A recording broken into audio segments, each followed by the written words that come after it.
अस्सलामु अलैकुम रहमतुल्लाहि वबरकातुहू। आप देख सकते हैं कि ये रात के वक्त का मंज़र है और ये मस्जिद कुबा है।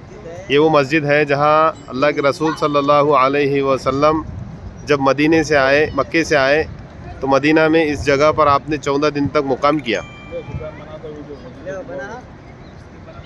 फिर अल्लाह के रसूल सल्लल्लाहु अलैहि वसल्लम इस रास्ते से, ये जो सामने का जो रास्ता है, ये मस्जिद नबी सल्लल्लाहु अलैहि वसल्लम को जाता है और यहाँ से तकरीबन 3 किलोमीटर मस्जिद नबी है।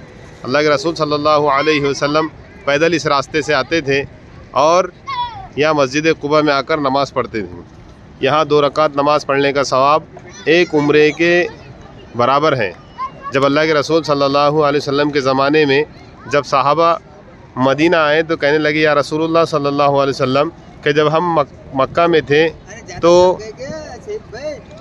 उम्रा किया करते थे, लेकिन अब हम मदीना आ गए और मदीना से हमें उम्रे के लिए जाना मुश्किल हो जाता है, अब हम क्या करें। तो अल्लाह के रसूल सल्लल्लाहु अलैहि वसल्लम ने उस वक्त में कहा कि जो कोई अगर मस्जिद कुबा को जाकर 2 रकात नफल नमाज पढ़ता है तो उसका सवाब ऐसा है जैसा कि एक उम्रे का सवाब।